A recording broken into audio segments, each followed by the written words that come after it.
अमेरिकी राष्ट्रपति की निर्वाचन प्रक्रिया। मैं Kaushal Kumar Sain, assistant professor political science, Babu Shobharam, government arts college Alwar. संयुक्त राज्य अमेरिका में अध्यक्षात्मक सरकार है, न कि संसदीय सरकार। यूएसए में समस्त कार्यपालिका शक्ति एवं उत्तरदायित्व का निवास राष्ट्रपति में है, अतः वहाँ एकल कार्यपालिका है। कार्यपालिका इंग्लैंड के समान विधानमंडल के प्रति उत्तरदायी नहीं है। राष्ट्रपति कार्यपालिका का प्रधान है। वह निश्चित अवधि के लिए निर्वाचित होता है और समय समाप्त होने तक अपने पद पर कार्य करता है। अमेरिकी व्यवस्थापिका साधारणतः उसे पदमुक्त नहीं कर सकती है। संयुक्त राज्य अमेरिका की संघीय एवं राष्ट्रीय राजनीति में राष्ट्रपति का चुनाव इतना अधिक महत्व का है कि अमेरिकी समाज के कुलीन वर्ग से लेकर साधारण वर्ग के व्यक्ति इस चुनाव में बहुत सक्रियता से भाग लेते हैं। अमेरिकी शासन व्यवस्था अध्यक्षात्मक है। इससे पहले हमने ब्रिटेन का अध्ययन किया, वहाँ संसदात्मक सरकार थी। अध्यक्षात्मक और संसदात्मक सरकार का मुख्य अंतर ये है कि जिस शासन प्रणाली में सरकार का निर्माण संसद से हो, और चूंकि सरकार का निर्माण अर्थात कार्यपालिका का निर्माण संसद से होता है, इसलिए सरकार या कार्यपालिका संसद के प्रति उत्तरदायी होती है। इसके विपरीत अध्यक्षात्मक शासन प्रणाली वह शासन प्रणाली होती है जिसमें कार्यपालिका या सरकार का निर्माण संसद से नहीं होता, अलग ही जिसका निर्वाचन होता है, इसलिए वह संसद के प्रति उत्तरदायी नहीं होती। ऐसी सरकार को अध्यक्षात्मक सरकार कहा जाता है, जो संयुक्त राज्य अमेरिका में है। तो अध्यक्ष को अमेरिका में राष्ट्रपति कहा जाता है। समस्त कार्यपालिका शक्तियाँ राष्ट्रपति में निहित हैं। वह अपने मातहत मंत्रिमंडल बनाते हैं और जो संसद के सदस्य नहीं होते। कार्यपालिका का राष्ट्रपति प्रधान होता है। वह निश्चित अवधि के लिए चुना जाता है, जो 4 वर्ष है। समय समाप्त होने तक वह अपने पद पर बना रहता है। व्यवस्थापिका अर्थात वहाँ की जो कांग्रेस है, वह इसे पदमुक्त नहीं कर सकती है। केवल महाभियोग द्वारा ही उन्हें पद से हटाया जा सकता है। अमेरिका की शासन व्यवस्था में राष्ट्रपति का चुनाव बहुत महत्वपूर्ण है। यह पूरे विश्व के लिए महत्वपूर्ण है, जो अभी इसी साल हुआ है और जो प्रक्रिया में है। अब है राष्ट्रपति पद का संगठन। पहला, पद की योग्यताएं। जो व्यक्ति अमेरिका के राष्ट्रपति पद का चुनाव लड़ना चाहता है, उसके लिए योग्यता है कि वह यूएसए का जन्मजात नागरिक हो, उसकी आयु कम से कम 35 वर्ष हो, उससे कम ना हो, वह दिवालिया ना हो, पागल ना हो और किसी गंभीर अपराध में सजा याफ्ता ना हो। तो ऐसा व्यक्ति अमेरिका के राष्ट्रपति पद के लिए चुनाव लड़ सकता है। राष्ट्रपति का चुनाव एक निर्वाचक मंडल द्वारा किया जाता है। निर्वाचक मंडल के सदस्य राज्यों की जनता द्वारा चुने जाते हैं। सिद्धांत रूप में राष्ट्रपति का चुनाव अप्रत्यक्ष है, किंतु व्यवहार में यह प्रत्यक्ष दिखाई देता है। ये ध्यान रखने योग्य बात है कि अमेरिकी राष्ट्रपति का इलेक्शन ऐसा लगता है कि जनता सीधी चुनाव में भाग लेती है, जबकि ऐसा नहीं है। वहाँ की जनता एक निर्वाचक मंडल जो राष्ट्रपति का बनाया जाता है, उसके लिए इलेक्शन करती है। चुनाव सूची प्रणाली के आधार पर होता है।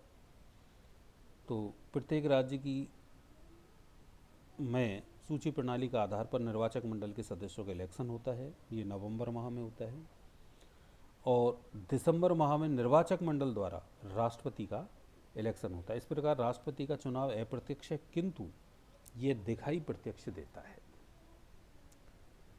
वेतन भत्ते कांग्रेस द्वारा कानून बनाकर निर्धारित किए जाते हैं। राष्ट्रपति का वेतन कर मुक्त नहीं है। राष्ट्रपति को व्हाइट हाउस नामक भवन निःशुल्क मिलता है। उसे कार, हवाई जहाज एवं छोटा जलयान भ्रमण हेतु मिलता है। सेवानिवृत्ति के बाद उसे सालाना पेंशन मिलती है। चौथा है उन्मुक्तियां एवं विशेषाधिकार। राष्ट्रपति को अमेरिका का प्रथम नागरिक माना जाता है। कार्यकाल के दौरान उस पर कोई मुकदमा नहीं चलाया जा सकता है। केवल कांग्रेस उसके विरुद्ध महाभियोग की कार्रवाई कर सकती है, और महाभियोग की कार्रवाई भी तब होती है जब राष्ट्रपति द्वारा संविधान के विरुद्ध कोई कृत्य किया जाता है, तब कांग्रेस द्वारा उस पर महाभियोग लगाया जाता है। कार्यकाल एवं पदमुक्ति। पहला, अमेरिकी राष्ट्रपति का कार्यकाल 4 वर्ष है, किंतु इससे पहले वह स्वयं पद त्याग कर सकता है या मृत्यु के कारण भी रिक्त हो सकता है, और महाभियोग द्वारा भी उसे पद से हटाया जा सकता है। दूसरा, राष्ट्रपति के कार्यकाल के बारे में 22वां संविधान संशोधन महत्वपूर्ण है, जिसमें यह बात दी गई है कि जो व्यक्ति 2 बार राष्ट्रपति पद के लिए चुना जा चुका है वह तीसरी बार चुनाव नहीं लड़ेगा, किंतु युद्ध काल में कांग्रेस उससे तीसरी बार चुनाव लड़ने का आग्रह कर सकती है। तो ये बात ध्यान रखने योग्य है कि कोई भी व्यक्ति केवल 2 कार्यकाल तक राष्ट्रपति रह सकता है। ये विशेष परिस्थिति में यदि कोई युद्ध काल या अमेरिका पर कोई संकट है तो कांग्रेस उससे तीसरी बार लड़ने के लिए कह सकती है, अन्यथा एक व्यक्ति 2 कार्यकाल अर्थात 2 4 वर्ष तक अर्थात 8 वर्ष तक अमेरिका के राष्ट्रपति के पद पर चुनाव जीतने के बाद रह सकता है। दूसरा है, यदि किसी उपराष्ट्रपति ने समय पूर्व रिक्त पद पर कार्य किया है तो वह पहली बार तो राष्ट्रपति का चुनाव लड़ सकता है और इस पद पर कार्य कर सकता है, किंतु दूसरी बार चुनाव तभी लड़ सकता है जबकि राष्ट्रपति के रूप में उसका कार्यकाल 10 वर्ष से अधिक न बैठता हो। यह विद्यार्थी ध्यान देंगे कि यदि अमेरिका के राष्ट्रपति का पद किसी भी कारण से रिक्त हो गया है तो इलेक्शन 4 साल बाद ही होता है, लीप ईयर में होता है, तो उस बचे कुछ काल के लिए अमेरिका का उपराष्ट्रपति राष्ट्रपति के रूप में कार्य करता है।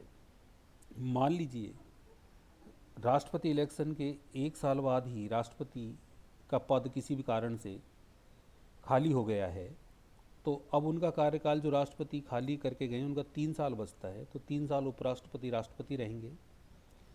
तो उपराष्ट्रपति के रूप में जो राष्ट्रपति ने कार्य किया है, राष्ट्रपति के रूप में उपराष्ट्रपति ने जो कार्य किया है वह अगले कार्यकाल अर्थात 4 वर्ष के लिए, अगले जो इलेक्शन होंगे उसमें 4 वर्ष के लिए राष्ट्रपति बन सकते हैं, तो उनका टोटल कार्यकाल हुआ 7 वर्ष। लेकिन अगले कार्यकाल, उससे अगले कार्यकाल में वह इलेक्शन नहीं लड़ेंगे क्योंकि उनका कार्यकाल टोटल मिला के 11 वर्ष हो जाएगा, क्योंकि अगले 4 साल के लिए फिर उनका टोटल कार्यकाल हो गया 11 वर्ष, तो वो इलेक्शन नहीं लड़ पाएंगे। यदि ऐसा हुआ है कि जो राष्ट्रपति थे वो 2 वर्ष बाद उनका पद त्याग हुआ, तो उपराष्ट्रपति ने 2 वर्ष के लिए कार्य किया, फिर वह अगले कार्यकाल के लिए राष्ट्रपति का इलेक्शन लड़ते हैं उपराष्ट्रपति, तो वो जीतते हैं, तो 4 साल के लिए वो राष्ट्रपति बनते हैं, तो टोटल मिला के उनके 6 साल ही कार्यकाल हुआ, तो वो तीसरी बार भी इलेक्शन लड़ सकते हैं क्योंकि उनका टोटल कार्यकाल 10 वर्ष हो जाता है। इस प्रकार कोई भी उपराष्ट्रपति यदि राष्ट्रपति के रूप में कार्य करता है तो उसका कार्यकाल राष्ट्रपति के रूप में 10 वर्ष से अधिक नहीं होना चाहिए। राष्ट्रपति का निर्वाचन। राष्ट्रपति का चुनाव 366 दिन वाले साल, जिसमें फरवरी 29 दिन की होती है, जिसे लीप ईयर बोला जाता है, अधिवर्ष में प्रति 4 साल बाद होता है। इस वर्ष नवंबर माह के पहले मंगलवार को जनता द्वारा निर्वाचक मंडल का चुनाव होता है। यह निर्वाचक मंडल इसी वर्ष के दिसंबर माह के दूसरे बुधवार को अपने राज्यों की राजधानियों में राष्ट्रपति पद के उम्मीदवार के पक्ष में मतदान करते हैं। इस प्रकार पहले निर्वाचक मंडल का चुनाव होता है, उसके बाद निर्वाचक मंडल द्वारा राष्ट्रपति को निर्वाचित किया जाता है। व्यवहार में राष्ट्रपति का चुनाव इस प्रकार होता है। ये विद्यार्थी ध्यान रखेंगे कि अमेरिकी राष्ट्रपति का इलेक्शन लीप ईयर में होता है। लीप ईयर उस वर्ष को कहा जाता है जिसमें 4 का भाग पूरा पूरा चला जाता है। ऐसे वर्ष में फरवरी 29 दिन की होती है। तो अब जो 1920 चल रहा है, 2020 जो चल रहा है, ये लीप ईयर है। और इस लीप ईयर में हम जो देख रहे हैं कि अमेरिकी राष्ट्रपति का इलेक्शन इस समय चल रहा है। इस इलेक्शन में इसकी जो प्रक्रिया है वो इस प्रकार है कि सबसे पहले उम्मीदवार का मनोनयन व चुनाव अभियान, अर्थात जुलाई अगस्त के महीने में, लीप ईयर के जुलाई अगस्त के माह में देश के विविध राजनीतिक दलों द्वारा अपने राष्ट्रीय सम्मेलनों में राष्ट्रपति पद के उम्मीदवार का मनोनयन किया जाता है। अमेरिका में 2 राजनीतिक दल हैं, रिपब्लिकन पार्टी व डेमोक्रेटिक पार्टी। जो राष्ट्रीय सम्मेलन होता है उसमें ये 2000 से 2500 प्रतिनिधि भाग लेते हैं। ये दल के कार्यकर्ताओं द्वारा निर्वाचित प्रतिनिधि होते हैं। अर्थात इन राष्ट्रीय सम्मेलनों में मनोनीत अपने उम्मीदवार का मनोनयन किया जाता है। मनोनीत उम्मीदवार अपने दल की एक राष्ट्रीय समिति का चयन करता है जो उसके पक्ष में चुनाव प्रचार करती है। तो सबसे पहले जुलाई अगस्त के माह में लीप ईयर में दोनों राजनीतिक दलों द्वारा अपने एक राष्ट्रीय सम्मेलन बुलाया जाता है जिसमें अपने उम्मीदवार का मनोनयन किया जाता है। फिर जो राष्ट्रपति पद का व्यक्ति मनोनीत कर लेते हैं तो वह उसी अपने दल में से एक राष्ट्रीय समिति का चयन करता है जो दलीय उम्मीदवार के पक्ष में राज्यों में चुनाव का प्रचार करती है। तो ये काम होता है जुलाई अगस्त के महीने में। दूसरा है जनता द्वारा निर्वाचक मंडल का चुनाव। चुनाव वर्ष के नवंबर माह के पहले मंगलवार को प्रत्येक राज्य की जनता अपने राज्य के निर्वाचक मंडल को चुनती है। चुनाव सूची प्रणाली के आधार पर होता है। मत किसी उम्मीदवार को नहीं बल्कि दल की सूची के पक्ष में डाले जाते हैं। इस प्रणाली के कारण किसी एक राज्य के निर्वाचक मंडल के सभी सदस्य एक ही दल से चुने जाते हैं। वर्तमान समय में राष्ट्रपति पद के निर्वाचक मंडल के सदस्यों की कुल संख्या 538 है। निर्वाचक मंडल के सदस्य राजनीतिक दलों द्वारा खड़े किए जाते हैं। जनता दल की सूची के पक्ष में मतदान करती है।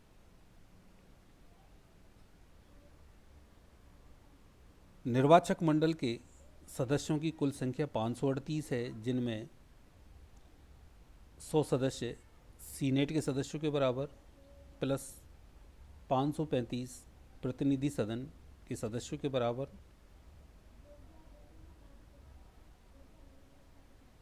435 प्रतिनिधि सदन के सदस्यों के बराबर, 100 सीनेट के सदस्यों के बराबर। इस प्रकार 535 और 3 व्यक्ति डिस्ट्रिक्ट ऑफ कोलंबिया से चुने जाते हैं। इस प्रकार निर्वाचक मंडल की सदस्य संख्या 538 रखी गई है। तो जो निर्वाचक मंडल है उसका इलेक्शन सूची प्रणाली के आधार पर होता है और ये लीप ईयर में ही, उसी वर्ष जिस वर्ष राष्ट्रपति का इलेक्शन चल रहा होता है, लीप ईयर है, उस लीप ईयर में नवंबर माह के पहले मंगलवार को प्रत्येक राज्य में निर्वाचक मंडल के सदस्यों का चुनाव होता है। दोनों दलों के सदस्य निर्वाचक मंडल में सम्मिलित होते हैं और प्रत्येक दल अपने अपनी सूची पर दे देता है और जो जनता है वो सूची को वोट देती है, ना कि उम्मीदवार को। इस प्रकार प्रत्येक राज्य से एक ही दल के निर्वाचक मंडल के सदस्य चुन लिए जाते हैं।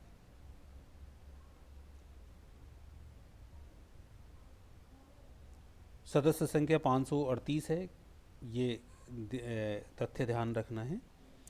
तीसरा है निर्वाचक मंडल द्वारा राष्ट्रपति का चुनाव। चुनाव वर्ष के दिसंबर माह के दूसरे बुधवार को या कांग्रेस द्वारा निश्चित तारीख को निर्वाचक मंडल के सदस्य अपने अपने राज्यों की राजधानियों में एकत्रित होते हैं और राष्ट्रपति पद के लिए अपने दलीय उम्मीदवार के पक्ष में मतदान करते हैं।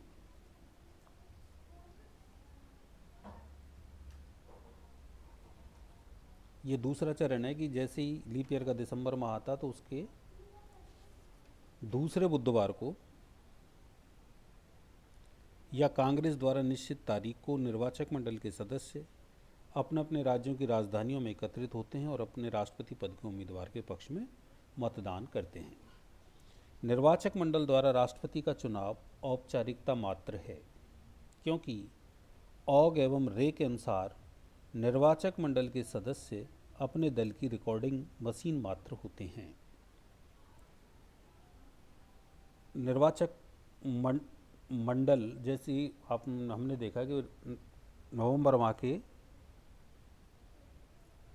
प्रथम मंगलवार को निर्वाचक मंडल के सदस्यों का चुनाव जनता द्वारा किया जाता है। तब जब उस निर्वाचक मंडल के चुनावों का परिणाम आता है तो उसमें ही पता चल जाता है कि किस दल का उम्मीदवार राष्ट्रपति बनेगा, क्योंकि निर्वाचक मंडल की सदस्य संख्या 538 है। तो उसमें जो जितने मतलब 2 ही दल हैं और जिस दल के सदस्य निर्वाचक मंडल में ज़्यादा चुने जाते हैं उसी दल का उम्मीदवार राष्ट्रपति बनता है। क्योंकि जब दिसंबर माह आएगा तो उसके दूसरे बुधवार को निर्वाचक मंडल के सदस्य अपने दलीय उम्मीदवार के पक्ष में मत डालेंगे तो पहले ही पता चल जाता है कि क्योंकि बहुमत जिसके साथ है उतने ही लोग उसको वोट देंगे और वो ये चीज़ नवंबर में भी पता चल जाती है कि अगला राष्ट्रपति कौन होगा। जबकि राष्ट्रपति का इलेक्शन की प्रक्रिया दिसंबर में होती है, जब निर्वाचक मंडल के सदस्य अपने दलीय उम्मीदवार के पक्ष में मतदान देते हैं। लेकिन ये एक औपचारिकता है।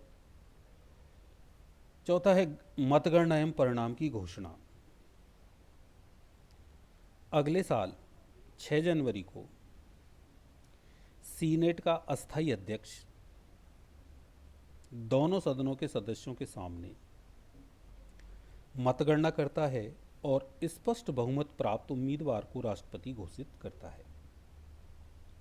यदि किसी उम्मीदवार को बहुमत प्राप्त नहीं होता है या किन्हीं 2 उम्मीदवारों के बीच सम्मत की स्थिति हो तो प्रतिनिधि सभा निर्णय करती है कि किस उम्मीदवार को राष्ट्रपति बनाया जाए। निर्वाचित राष्ट्रपति 20वें संवैधानिक संशोधन 1933 के अनुसार 20 जनवरी को शपथ ग्रहण करता है। सर्वोच्च न्यायालय का मुख्य न्यायाधीश उसे शपथ दिलाता है। इस प्रकार अमेरिकी राष्ट्रपति की यह निर्वाचन प्रक्रिया है जो लीप ईयर में शुरू होती है। जुलाई अगस्त में दोनों दल अपने उम्मीदवार का मनोनयन करते हैं। फिर लीप ईयर में नवंबर माह के पहले मंगलवार को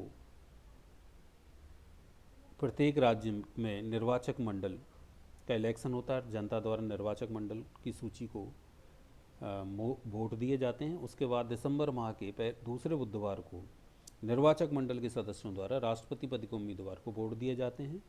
फिर जनवरी माह में अगले साल जनवरी माह में सीनेट का अस्थायी अध्यक्ष दोनों सदनों के समक्ष मतगणना करता है और जो उम्मीदवार ज़्यादा मत प्राप्त करता है उसे राष्ट्रपति घोषित करता है। नवनिर्वाचित राष्ट्रपति 20 जनवरी को राष्ट्रपति पद की शपथ लेता है जो सर्वोच्च न्यायालय के न्यायाधीश द्वारा उसे दिलाई जाती है।